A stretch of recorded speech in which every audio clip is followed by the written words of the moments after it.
terminons une année. Et nous en commençons une nouvelle. Yeah! À Noël, nous avons proclamé des vérités extraordinaires, magnifiques, n'est-ce pas? La naissance de Jésus, sans oublier sa mort, sa résurrection, la paix avec Dieu, la joie éternelle promise. Et pourtant, tout n'est pas encore pleinement rétabli. Nous pouvons recevoir cette paix, cette joie dans nos cœurs. Mais nous attendons encore ce monde parfait, ce monde nouveau, un monde de paix et de joie que Dieu a promis. Un paradis. Mais pour l'instant, nous regardons autour de nous et nous voyons bien qu'on n'est pas encore au paradis. Nous sommes dans un monde de défis, de problèmes, de souffrances. Il y a des guerres, de la violence, une société fragilisée, fragile. Le monde aime rester positif. Bonne année! Et surtout, la santé. Ça s'est certainement renforcé quand il y a eu la période Covid, n'est-ce pas? Le monde aime rester positif, et c'est bien. Mais quand on regarde la réalité en face, l'avenir est très sombre. Alors, dans ce monde qui va mal, et en attendant le monde merveilleux que Dieu promet, une question s'impose pour nous. Comment affronter les défis de l'année 2026? Il y en aura, ça c'est sûr. Mais comment pouvons-nous bien vivre cette année? Comment affronter les défis de l'année 2026? Pour y répondre, la Bible nous conduit vers un livre très réaliste, écrit au cœur du chaos. Ce livre, c'est le livre des Lamentations. Et rassurez-vous, nous n'allons pas passer notre temps à pleurer, à être dans la tristesse, mais nous découvrirons un trésor que Dieu nous révèle en Lamentations chapitre 3. Et pour bien comprendre ce passage merveilleux, reprenons rapidement l'histoire du peuple de Dieu. Dieu choisit Abraham et lui promet un pays et une grande descendance. De cette promesse naît le peuple de Dieu. Dieu les aime, Dieu les guide, les délivre de l'esclavage, ensuite en Égypte. Et après 40 ans dans le désert, ils entrent enfin dans la terre promise. Dieu a tenu ses promesses. Et il leur demande une chose, lui faire confiance, marcher avec lui dans l'obéissance. Et maintenant, dans cette histoire, nous allons découvrir 3 clés pour affronter nos défis, les défis de l'année 2026. Comment affronter les défis de l'année 2026, de l'année prochaine? Demeurons proches de Dieu. Voici la première clé. Demeurons proches de Dieu. Au début, le peuple de Dieu est reconnaissant envers Dieu pour toutes les bénédictions qu'ils ont reçues. Mais avec le temps, quelque chose change. Ils oublient peu à peu pourquoi Dieu leur a donné ce beau pays. Ils oublient qui les a sauvés. En tout cas, ils ne l'ont pas vraiment en tête. Ils commencent à faire comme les autres peuples autour d'eux. Ils n'écoutent plus vraiment Dieu, ils font ce qui leur plaît. Alors Dieu leur envoie des chefs, puis des rois pour les conduire, les appeler à rester fidèles. Mais malheureusement, ces responsables eux-mêmes ne marchent pas toujours avec Dieu. Selon les périodes, le peuple est tantôt fidèle, tantôt infidèle. Et sous les rois, Jérusalem devient la capitale. Le temple est construit, ce lieu où le peuple rencontre Dieu. Tout semble solide, tout semble stable, tout semble spirituel. La ville est belle, le temple est majestueux, trop bien. Et pourtant, le cœur du peuple de Dieu s'éloigne de Dieu lui-même. Dieu avertit alors son peuple avec patience. Il envoie encore d'autres personnes, des prophètes, qui répètent tout tous le même message au peuple. On pourrait le résumer ainsi: revenez vers Dieu, changez de chemin, sinon des choses terribles vont arriver. Mais le peuple refuse d'écouter. Et parmi ces prophètes, il y en a un qui s'appelle Jérémie. Et lui, il pleure beaucoup. Il annonce le même appel que les autres. Mais là où il y a une nuance, c'est qu'il dit que le jugement va maintenant arriver. Mais qu'est-ce que le peuple a fait pour en arriver là? Et Dieu le dit clairement en Jérémie chapitre 7, versets 8 à 11. On a un petit résumé rapide là de la situation. Vous fiez à des paroles trompeuses qui ne vous serviront à rien. Quoi? Vous allez commettre des vols, des meurtres, des adultères, vous faites des serments mensongers, vous offrez des parfums à Baal et adorez d'autres dieux qui vous étaient inconnus. Et puis vous venez vous tenir devant moi dans ce temple qui m'appartient et vous dites, nous sommes en sécurité. Et c'est pour accomplir tous ces actes abominables. Ce temple qui m'appartient est-il à vos yeux une caverne de brigands? Moi en tout cas, je vois qu'il en est ainsi. L'Éternel le déclare. Fin de citation. Ici, la situation est terrible, les amis. Le peuple de Dieu pratiquait des choses graves aux yeux de Dieu, des choses abominables devant lui. Mais eux pensaient malgré tout être protégés. Oh, on fait n'importe quoi, mais pas grave. Le temple est là, donc Dieu est avec nous. Nous avons le temple, donc tout ira bien. Mais Dieu est saint, parfaitement pur. Il ne peut pas tolérer le péché, la désobéissance à sa volonté, ni le mal caché derrière une façade religieuse. Vous voyez ce que je veux dire? Dieu ne voulait pas seulement un bâtiment pour lui. Il voulait une relation vivante avec son peuple.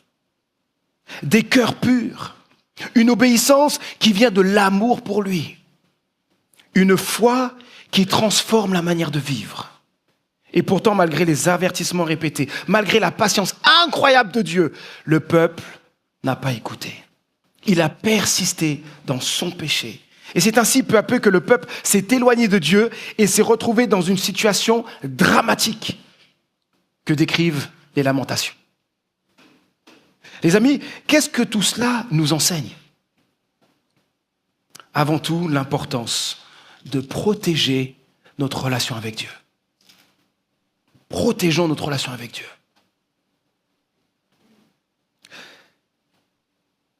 Trois choses que j'aimerais laisser dans ce premier point.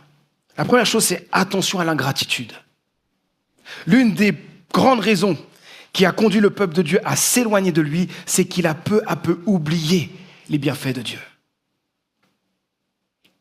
Fais attention, n'oublie pas ce Dieu qui t'a fait sortir du pays d'Égypte. Ils ont oublié son amour, sa grâce imméritée, sa fidélité, ses attentions constantes. Dès que l'on cesse de se rappeler ce que Dieu a fait pour nous, notre cœur commence doucement à s'éloigner de lui. Les amis, attention à l'ingratitude. Elle ne fait pas de bruit, elle s'installe lentement, mais elle peut faire beaucoup de dégâts. Quand nous cessons de remercier Dieu pour ce qu'il fait chaque jour et qui il est, notre relation avec lui s'appauvrit peu à peu. Alors, pour protéger notre relation avec Dieu, cultivons intentionnellement la gratitude. Il y a tant de sujets de gratitude, n'est-ce pas? Comme nous l'a répété Axon tout à l'heure. La deuxième chose, attention à une relation superficielle avec Dieu. Dieu ne nous appelle pas d'abord à faire beaucoup de choses pour lui. C'est la tendance humaine. Tout le monde fait comme ça. Et même dans les autres religions, on se dit il faut juste faire des choses pour lui, pour peut-être atteindre sa présence. Mais Dieu est venu en Jésus. Il a rétabli notre relation avec lui. Et il n'attend pas de nous de faire, avant tout de faire plein de choses. Il veut avant tout une relation intime avec nous. Demeurer proche de lui, avoir une relation vivante avec lui. Et l'un des plus grands dangers, je crois, dans la vie chrétienne, c'est une relation avec Dieu qui s'affaiblit lentement, sans qu'on s'en rende compte. On continue à venir à l'église, on continue à prier, on continue à servir, on continue à faire plein de choses pour Dieu. Mais on ne demeure plus vraiment en lui. Et on pense que c'est bon puisqu'on fait des choses. Ça veut dire que c'est bon, ma relation avec Dieu, elle est top. C'est ce que pensait le peuple d'Israël. Alors l'intimité devient superficielle, mécanique, sans profondeur. Nous devons comprendre ceci ce matin. Notre plus grande force dans les défis, dans les épreuves, pour traverser justement l'année 2026, ce n'est pas de faire plus de choses pour Dieu, mais c'est de rester toujours plus proche de Dieu. Amen. La dernière chose, attention au péché qui s'installe. Mes amis, soyons vigilants. Ne laissons pas le péché prendre place dans nos vies. Ce n'est pas parce que nous faisons beaucoup de choses pour Dieu que cela nous donne le droit de nous laisser aller au péché, à l'impureté. Dieu cherche des cœurs purs. Le danger pour nous, c'est le péché qui s'installe doucement. Une pensée qu'on laisse traîner, une tentation qu'on banalise, une désobéissance qu'on excuse, etc., etc. Soyons vigilants ce matin et tout au long de cette année qui va suivre. S'il y a eu péché, s'il y a eu désobéissance, si notre cœur s'est refroidi devant Dieu, revenons à lui rapidement. Demandons-lui pardon. Recevons sa grâce et continuons à vivre dans la joie de sa présence. Alors cultivons cette intimité avec Dieu chaque jour. Par la méditation régulière de la parole de Dieu, la Bible, par une vie de prière, par la louange, par la vie avec la famille de Dieu. Ne négligeons jamais l'intimité avec Dieu, car c'est elle qui nous permettra d'affronter tous les défis de l'année à venir. Et justement, en parlant de la relation avec Dieu, je ne veux pas passer à côté de cela si vous n'avez pas l'assurance de la vie éternelle, si vous n'avez pas l'assurance de la présence de Dieu dans votre vie, venez à lui aujourd'hui. La Bible est claire, sans Jésus, nous ne sommes pas sauvés. L'avenir éternel est sans paix, sans joie. C'est une souffrance éternelle qui nous attend, loin de la présence de Dieu. Mais la bonne nouvelle, c'est que Dieu vous aime et qu'il a tout accompli en Jésus-Christ. Si vous placez votre confiance en Jésus, lui qui est mort et ressuscité pour vous, vous recevrez le pardon de vos fautes, de vos péchés, toutes les désobéissances à la volonté de Dieu, tout cela est effacé. Et vous recevez sa présence dans votre vie, la vie éternelle avec lui. N'attendez pas. Ne remettez pas cette décision à plus tard. Et à la fin du culte, venez nous voir pour que nous puissions vous aider dans cette démarche. Mais ne repartez pas sans être en paix avec Dieu. Deuxièmement, comment affronter les défis de l'année? Confions nos combats à Dieu. Confions nos combats, ce qui est au fond de nous, à Dieu. Dieu avait averti son peuple, mais le peuple a refusé d'écouter et un jour, ce que Dieu avait annoncé arrive. Une armée venue de Babylone encercle Jérusalem, les murs tombent, la ville est détruite, le temple est brûlé, la famine s'installe, le peuple souffre et on pourrait continuer. Tout ce qui faisait la fierté du peuple est réduit en ruine. Jérémie reste là, au milieu des ruines. Il voit la misère, il entend les pleurs. Il fait quelque chose de touchant et exemplaire. Il n'accuse pas Dieu. Mais il ne se tait pas. Il n'édulcore rien. Il ne fait pas semblant d'aller bien. Il n'essaye pas d'être fort spirituellement. Il expose sa souffrance à Dieu dans les larmes. Il dit les choses telles qu'elles sont. On pourrait prendre beaucoup de textes, mais voici déjà juste Lamentation, chapitre 3, verset 17. « Tu m'as banni loin de la paix, je ne sais plus quel goût a le bonheur. » C'est des paroles fortes qu'il adresse à Dieu ici. À ce moment-là, Jérémie s'adresse directement à Dieu. Il est vrai. Et même quand il ne comprend rien, il se tourne vers Dieu. Mes amis, comme Jérémie, confions nos combats à Dieu. même au cœur du chaos. La Bible nous montre en Jérémie quelque chose de très, très, très important. Se lamenter devant Dieu n'est pas un manque de foi. Oh! C'est une foi qui ose parler, une foi qui ose pleurer, une foi qui ose attendre une réponse, même sans comprendre. Dans nos épreuves, nous avons deux choix. Soit râler comme un bon Français, murmurer, nous fermer, nous éloigner de Dieu. Soit ouvrir notre cœur devant Dieu. Et être vrai. Je ne comprends pas la situation, Seigneur. Qu'est-ce qui se passe? Dans nos défis, dans nos souffrances, nous pouvons facilement garder tout pour nous ou en parler à tout le monde. Il y en a qui sont comme ça. Sauf à Dieu. Sauf à Dieu. Et c'est là que nous passons à côté de la consolation que Dieu veut nous offrir. Vous savez, moi, je n'ai pas grandi avec un père. Et ça a laissé des traces en moi. Mon père était absent. Et ces traces que ça a laissées, ça a laissé des traces jusque dans ma relation avec Dieu. Dieu est peut-être absent, en fait, de mes problèmes personnels.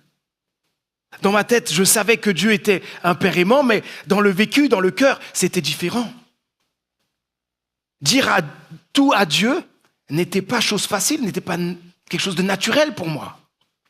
J'avais connu un père absent, alors sans m'en rendre compte, je pensais que Dieu pouvait être absent de mes luttes les plus profondes.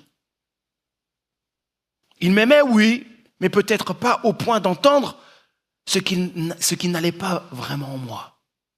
Pas au point d'entendre mes luttes, les choses où j'ai honte, quoi. Et Dieu m'a montré une chose très claire, avec beaucoup d'amour. Tant que je garde mes combats pour moi, je passe à côté de tout ce que Dieu veut faire en moi. Oh, important cela. Quand vous ne dites pas tout à Dieu, vous vous privez de sa consolation. Quand vous cachez vos luttes, vous passez à côté de la force qu'il veut vous donner. Quand vous faites semblant devant Dieu, en pensant qu'il faut que je sois beau gosse devant Dieu pour que ma prière passe bien, vous perdez la paix qu'il veut vraiment vous offrir.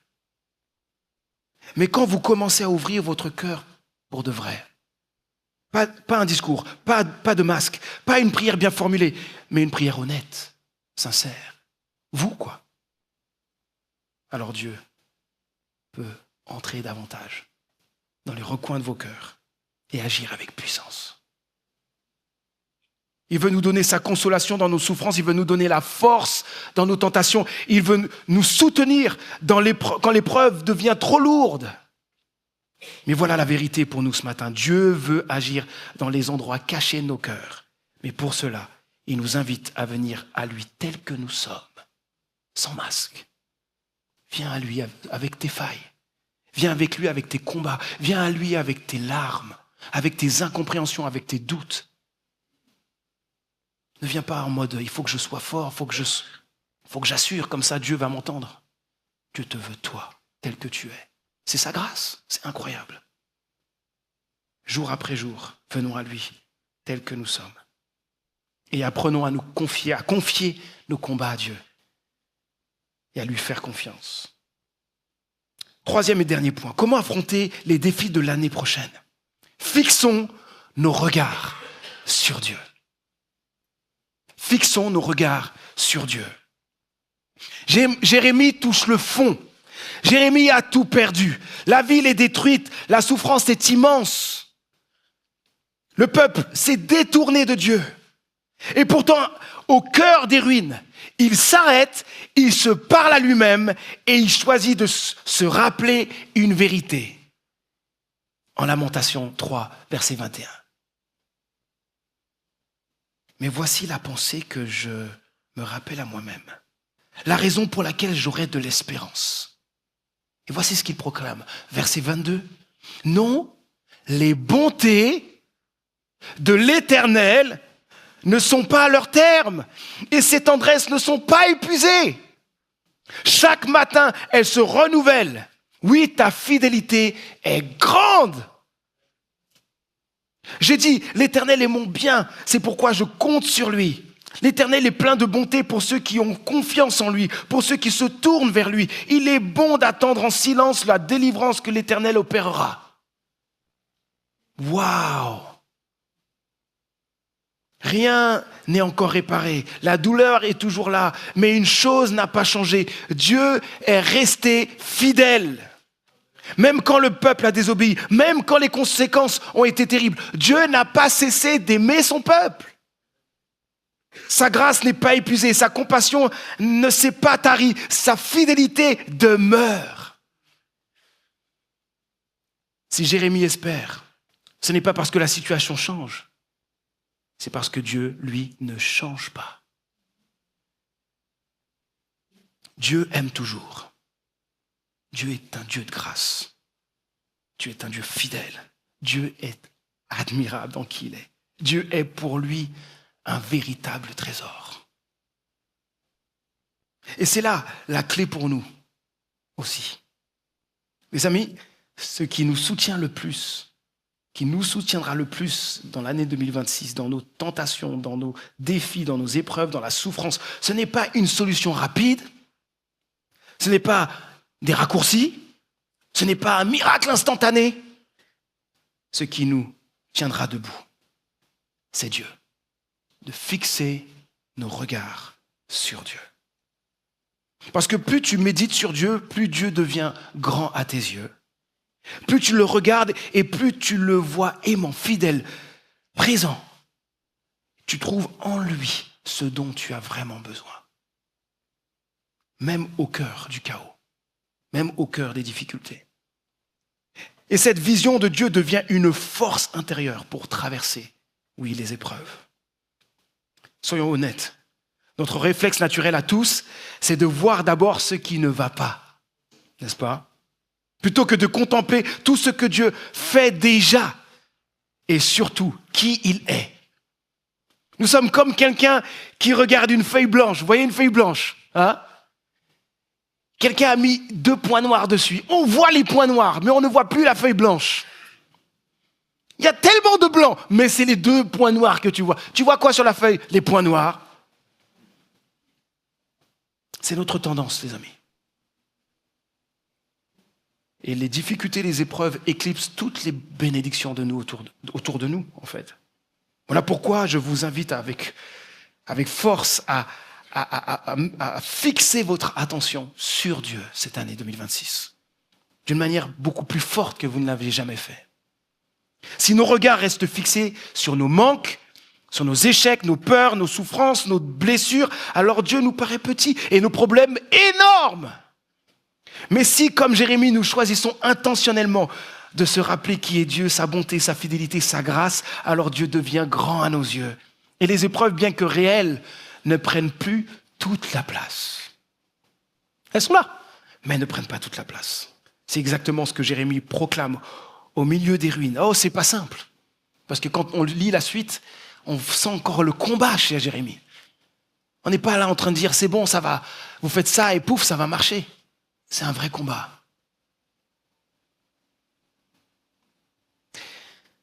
J'aimerais vraiment prendre un temps sur le verset 23, ce qui est extraordinaire. C'est exactement ce que Jérémie... Écoutez ce que Jérémie proclame au milieu des ruines. Chaque matin, elle se renouvelle. Oui, ta fidélité est grande. La grâce, la miséricorde, la fidélité de Dieu, est-ce que c'est ça qui se renouvelle? Ça veut dire que Dieu change? Non. Qu'est-ce que veut dire ce texte? J'ai pris du temps parce que je dis, mais c'est quoi ce texte? On le cite facilement comme ça se renouvelle chaque matin. Mais il me semble, Seigneur, que tu es pareil. Donc comment ça se fait que ça se renouvelle? Ça veut dire que ça s'est épuisé pendant la journée? Et le lendemain, bouf, il y a plus de grâce? C'est quoi le truc? Non, hein? Pour ceux qui connaissent leur Bible et qui connaissent Dieu, non, il ne peut pas être comme ça. Alors concrètement, ça veut dire quoi? Chaque matin de l'année qui vient, quoi que vous ayez à affronter, Dieu aura une provision nouvelle chaque jour. Provision nouvelle de son amour fidèle, de sa compassion. Et cette provision, il faut venir la recevoir chaque jour. Chaque matin. Et soyons précis. Vous vous rappelez comme dans le désert, Dieu nourrissait son peuple jour après jour avec la manne, exactement ce qu'il fallait pour la journée, ni plus, ni moins. Mais il y avait une règle simple. Il devait aller la chercher chaque matin. Je sens que vous suivez. S'ils essayaient d'en garder pour plusieurs jours, le lendemain, ça pourrissait. C'était immangeable. Et pourquoi ? Parce que Dieu apprend à son peuple à dépendre de lui chaque jour, à lui faire confiance un jour après l'autre, un jour à la fois. La grâce dont nous avons besoin, chaque jour, fonctionne de la même manière. Je ne peux pas me contenter du dimanche matin. Ah, c'était un bon message, ça m'a gonflé à bloc. Cette semaine, ça va être paf. Vous verrez que le lundi, il n'y a pas grand-chose. Il manque quelque chose. Tiens, c'est bizarre. C'était tellement bon hier, mais là, dès lundi, il manque quelque chose. Je ne peux pas juste me contenter de ce que j'ai reçu hier.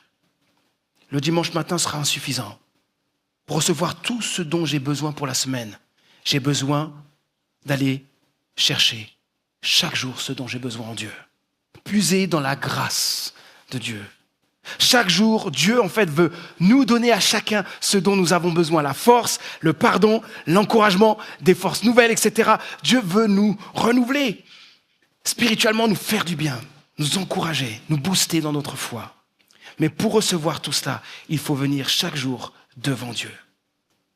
Alors pour l'année qui vient, je vous propose quelque chose de très simple. Offrons nos matinées à Dieu. Offrons nos matins à Dieu. Alors je sais qu'en disant ça, il y en a certains qui sont « Ouais, mais le matin, je me lève tôt déjà, là, c'est compliqué, tu comprends Manu ?» Mais tu as besoin de force pour la journée. Tu as besoin de force pour la journée. Avant que la journée ne démarre, avant que les urgences prennent toute la place, prenons un temps, même court, pour nourrir notre cœur de la présence de Dieu. Par la parole de Dieu, par la prière. Et justement, en parlant de la parole de Dieu, la Bible, cette année, nous vous proposons de lire le Nouveau Testament en un an. Alors certains ont déjà leur plan, vous pouvez le garder bien sûr. Mais voilà, on aimerait que pour ceux qui veulent, en tout cas qu'on puisse vivre tous ensemble. Et donc vous recevrez le plan de lecture par mail, par WhatsApp. Et nous aurons aussi des versions papier pour ceux qui veulent, pour vivre cela ensemble. Et nous encourager mutuellement à puiser chaque jour dans la grâce de Dieu. J'ai vraiment hâte de démarrer cela avec vous. Bien sûr, pour certains qui se lèvent tôt, la lecture, la méditation de la Bible se vivra peut-être à un autre moment de la journée. L'essentiel, c'est de prendre du temps dans la présence de Dieu. Mais dès le matin, faites au moins ceci. Prenons au moins un moment pour prier.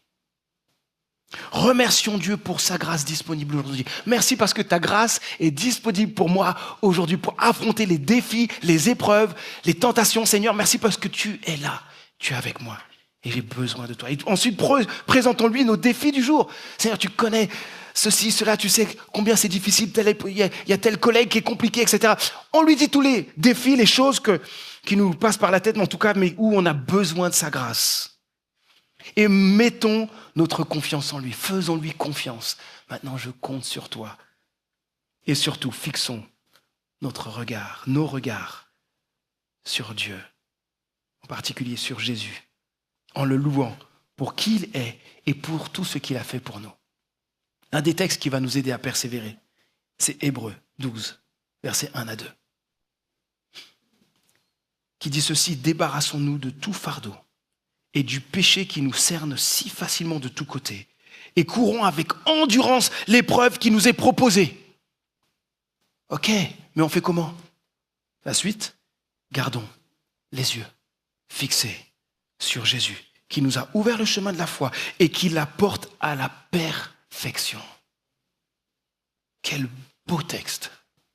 Chaque matin, Dieu ne nous appelle pas à nous regarder nous-mêmes, mais à fixer nos regards sur Jésus qui a souffert pour nous, qui a porté nos péchés, qui a vaincu la mort, qui intercède pour nous, qui nous donne la force dans nos combats, qui nous offre sans cesse sa grâce pour avancer et qui revient bientôt. C'est en Jésus que nous avons tout ce dont nous avons besoin pour l'année 2026. Mais un jour à la fois. Je conclus. Comment affronter les défis de l'année prochaine?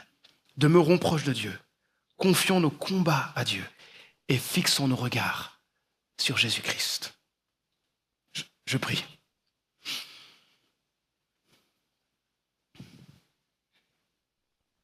Notre Dieu, merci pour l'année qui s'achève et merci pour celle qui commence. Nous savons que chaque année apporte son lot de défis, d'épreuves. Et pour l'année qui vient, aide-nous à demeurer plus près de toi. Aide-nous à te confier nos combats en comptant sur toi, même si on ne comprend rien. Et aide-nous à garder nos regards fixés sur toi. Nous te prions particulièrement pour ceux qui traversent des moments très difficiles ce matin. Pour ceux qui sont découragés à cause d'une tentation persistante ou d'une souffrance lourde à porter. Viens à leur secours ce matin. Donne-leur la force de rester attachés à toi. Qu'ils apprennent à toujours plus se confier à toi et qu'ils apprennent à nourrir leur cœur de ta bonté et de ta fidélité. Et comme le psalmiste, que dans cette année nous puissions dire, quand je marche dans la vallée de l'ombre de la mort, je ne crains aucun mal, car tu es avec moi. Que nous soyons constamment conscients de ta présence à nos côtés, même quand les moments sont difficiles. Soutiens chacun de nous ce matin et tout au long de cette année qui va suivre. Oui, Seigneur, poursuis ton œuvre en nous, pour ta gloire et pour notre joie en toi. Au nom de Jésus-Christ. Amen.